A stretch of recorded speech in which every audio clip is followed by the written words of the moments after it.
The Knights of the Cross by Henryk Sienkiewicz. Your subscription really motivates me to continue working. Chapter 61. Mako and Zbyszko had seen enough of Lithuanian and Zmud's warriors when serving under Prince Witold. The sights of the encampment were nothing new to them, but the Bohemian looked at them with curiosity. He pondered both upon the possibility of their fighting qualities and compared them with the Polish and German knights. The camp was situated on a plain surrounded by forests and swamps, which rendered it impregnable, because none could wade through that treacherous marshland. Even the place where the booths were situated was quaggy and muddy, but the soldiers had covered it with a thick layer of chips and branches of fir and pine trees, which enabled them to camp upon it as upon perfectly dry ground. For Prince Jagiełło, they had hastily constructed a Lithuanian numi, constructed of earth and logs, and for the most important personages, scores of booths of twisted branches. But the common soldiers were squatting in the open around the campfires, and for shelter against bad weather, they only had goatskin coats and skins upon their naked bodies. None had gone to sleep yet. They had nothing to do after yesterday's defeat, and had thrown up earthworks during the day. Some of them were sitting or lying around the bright fire which they fed with dry juniper branches.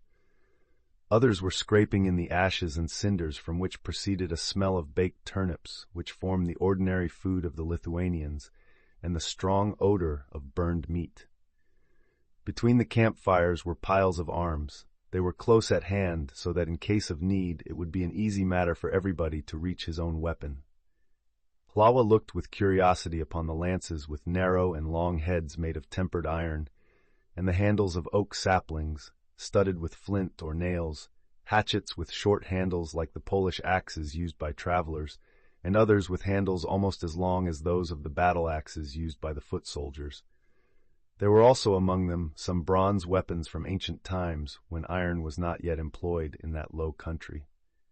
Some swords were entirely made of bronze, but most of them were of good steel of Novgorod. The Bohemian handled the spears, swords, hatchets, axes, and tarred bows, examining them closely by the light of the campfires. There were a few horses near the fires, whilst the cattle grazed at a distance in the forests and meadows under the care of vigilant ostlers, but the great nobles liked to have their chargers close at hand. Hence there were about 20 horses within the camp, fed by hand by the slaves of the noblemen in a space enclosed by stacked arms. Hlawa was amazed at the sight of the extraordinarily small shaggy chargers, with powerful necks, such strange brutes that the Western knights took them to be quite another species of wild beast, more like a unicorn than a horse. "Big battle horses are of no use here," said the experienced Mako, recollecting his former service under Witold, "because large horses would at once stick in the mire, but the native nag goes everywhere like the men." "But in the field," replied the Bohemian, "the native horse could not withstand that of the German. True, he may not be able to withstand, but on the other hand, the German could not run away from the Zmudzian. Neither could he catch him. They are very swift, swifter than those of the Tartars. Nevertheless, I wonder, because when I saw the Tartar captives, whom Lord Zyk brought to Zgorzelets, they were small and matched their horses. But these are big men." The men were tall indeed. Their broad chests and strong arms could be seen under their goatskin coats. They were not stout, but bony and sinewy, and as a rule they excelled the inhabitants of other parts of Lithuania, because they lived in better and more productive lands, and were seldom subject to the dearth which often afflicted Lithuania. On the other hand, they were wilder than the other Lithuanians.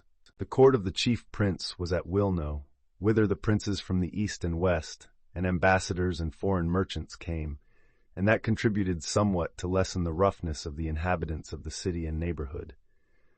There the stranger only appeared in the form of a knight of the cross or a sworded cavalier, carrying to the settlements in the deep forests fire, slavery, and baptism of blood. That was the reason that the people in that part of the country were very coarse and rude, more like those of ancient times, and very much opposed to everything new. The oldest custom and the oldest warrior clan were theirs, and the reason that paganism was supported was that the worship of the cross did not bring the announcement of good tidings with apostolic love, but armed German monks instead, possessing souls of executioners. Krzywojla and the most notable princes and nobles were already Christians, because they followed the example of Jagiełło and Witold. Others, even among the common and uncivilized warriors, felt in their hearts that the death knell of the old world and religion had sounded. They were ready to bend their heads to the cross, but not to that cross which the Germans carried, not to the hand of the enemy. "We ask baptism," they proclaimed to all princes and nations, "but bear in mind that we are human beings, not beasts, that can be given away, bought, or sold." Meanwhile, when their old faith was extinguished, as a fire goes out for lack of fuel, their hearts were again turned away, simply because the religion was forced upon them by the Germans, and there was a general sense of deep sorrow for the future. The Bohemian, who had been accustomed from his infancy to hear the jovial noise of the soldiers, and had grown up among songs and music, observed for the first time the unusual quiet and gloom in the Lithuanian camp. Here and there, far away from the campfires of Krzywojla, the sound of a whistle or fife was heard, or the suppressed notes of the song of the Bertinikas, to which the soldiers listened with bent heads and eyes fixed on the glowing fire. Some crouched around the fire with their elbows upon their knees, and their faces hidden in their hands, and covered with skins, which made them look like wild beasts of the forest. But when they turned their heads toward the approaching knights, one saw from their mild expression and blue pupils that they were not at all savage or austere, but looked more like sorrowful and wronged children. At the outskirts of the camp, the wounded of the last battle lay upon moss. Labdarisi and sextonoi, conjurers and soothsayers, muttered exorcisms over them or attended to their wounds, to which they applied certain healing herbs. The wounded lay quietly, patiently suffering pain and torture. From the depth of the forest, across the marshes and lakes, came the whistling of the ostlers. Now and then the wind arose, driving the smoke of the campfires and making the dark forest resound.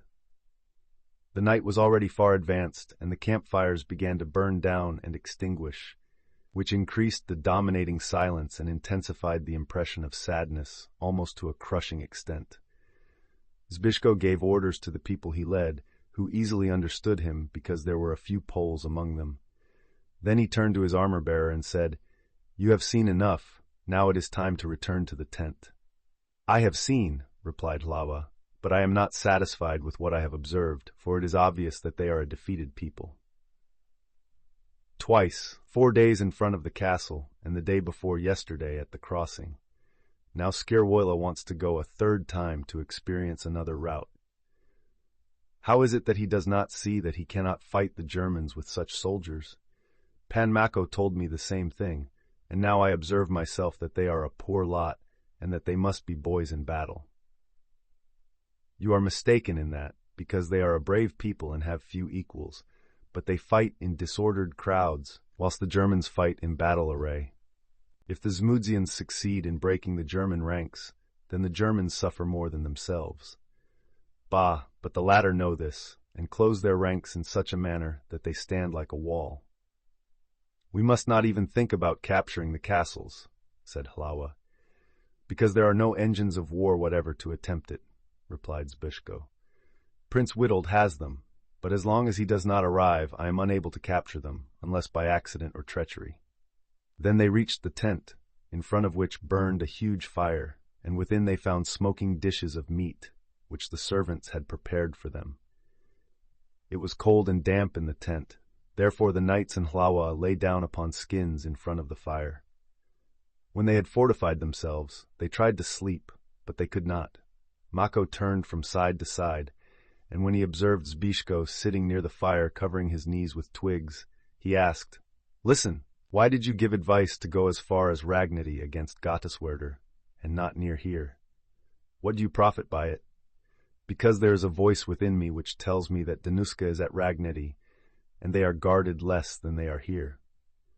There was no time to continue the conversation then, for I too was fatigued, and the people after the defeat gathered in the woods. But now, tell me, how is it? Do you mean to search for the girl forever?" "I say that she is not a girl, but my wife," replied Zbyszko. There was silence, for Mako well understood that there was no answer to that. If Danuska were still Jurandowna, Miss Jurand, Mako might have advised his nephew to abandon her, but in the presence of the Holy Sacrament, his search for her was his simple duty. Mako would not have put the question to him if he had been present. Not having been there, he always spoke of her at the betrothal or marriage as a girl. "Very well," he said after a while. "But to all my questions during the last 2 days, you replied that you knew nothing. Because I do know nothing, except that the wrath of God is probably upon me." Then Hlawa lifted up his head from the bearskin, sat up, and listened with curiosity and attention. And Mako said, "As long as sleep does not overpower you, tell me, what have you seen, what have you done, and what success have you had at Malborg?" Zbyszko stroked his long, untrimmed hair from his brow, remained silent for a moment, and then said, "Would to God that I knew as much of Danuska as I do of Malborg. You ask me what I have seen there? I have seen the immense power of the Knights of the Cross. It is supported by all kings and nations, and I do not know anyone who could measure himself with it. I have seen their castles, which even Caesar of Rome does not possess. I have seen inexhaustible treasures, I have seen arms, I have seen swarms of armed monks, knights, and common soldiers, and as many relics as one sees with the Holy Father in Rome, and I tell you that my soul trembled within me at the thought of the possibility of fighting them. Who can prevail against them? Who can oppose them and break their power?" "We must destroy them," exclaimed the Bohemian, who could restrain himself no longer. Zbyszko's words appeared strange also to Mako, and although he was anxious to hear all the adventures of the young man, nevertheless, he interrupted him and said, "Have you forgotten, Wilno, how many times we threw ourselves against them, shield against shield, head against head? You have also seen that, how slow they were against us, and at our hardiness they exclaimed that it was not enough to let the horses sweat and break the lances, but it was necessary to take the strangers by the throat or offer their own. Surely there were also guests who challenged us, but all of them went away with shame. What has caused you to change?" "I am not changed, for I fought at Malborg, where also they tilted with sharp weapons, but you don't know their whole strength." But the old knight got angry and said, "Do you know the whole strength of Poland? Did you see all the regiments together? Well, you did not. But their strength consists in the people's wrongs and treachery. There, they do not even possess one span of land.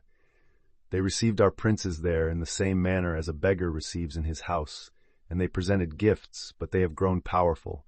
They have bitten the hand which fed them like abominable mad dogs. They seized the lands and treacherously captured the city. That is their strength. The day of judgment and vengeance is at hand." "You requested me to tell you what I have seen, and now you get angry. I prefer to tell no more," said Zbyszko. But Mako breathed angrily for a while. Then he quieted down and said, "But this time, thus it will be. You see a tremendous tower-like pine tree in the forest. It seems as it will stand there forever, but strike it fairly with your axe, and it will reveal hollowness, and punk will come out. So is it with the strength of the Knights of the Cross. But I commanded you to tell me what you have done and what you have accomplished there. Let me see, you said you fought there with weapons, did you not?" "I did. They received me at first in an ungrateful and arrogant manner. They knew of my fight with Rotgeir. Perhaps they had planned some evil against me. But I came provided with letters from the prince, and Delorch, whom they honor, protected me from their evil designs. Then came feasts and tourneys in which the Lord Jesus helped me. You have already heard how Ulrich, the brother of the Grand Master, loved me, and obtained an order from the Master himself to surrender Danuska to me." "We were told," said Mako, "that when his saddle girdle broke, you would not attack him. I helped him up with my lance, and from that moment he became fond of me. Hey, good God! They furnished me with such strong letters that enabled me to travel from castle to castle and search. I thought then that my sufferings were at an end, but now I am sitting here in a wild country, without any help, in sorrow and perplexity, and it is getting worse daily." He remained silent for a moment. Then he forcibly threw a chip into the fire, which scattered sparks among the burning brands, and said, "If that poor child is suffering in a castle, somewhere in this neighborhood, and thinks that I don't care for her, then let sudden death overtake me." His heart was evidently so full of pain and impatience that he began again to throw chips into the fire, as though carried away by a sudden and blind pain, but they were greatly astonished because they had not realized that he loved Danusia so much. "Restrain yourself," exclaimed Mako. "How did you fare with those letters of safe conduct? Did the Comthers pay no attention to the master's command?" "Restrain yourself, sir," said Hlawa. "God will comfort you, perhaps very soon." Tears glistened in Zbyszko's eyes, but he controlled himself and said, "They opened different castles and prisons. I have been everywhere. I searched up to the breaking out of this war. At Gierdahl, I was told by the magistrate von Heideck that the laws of war differ from those in time of peace, and that my safe conduct was of no avail. I challenged him at once, but he did not accept, and he ordered me to quit the castle."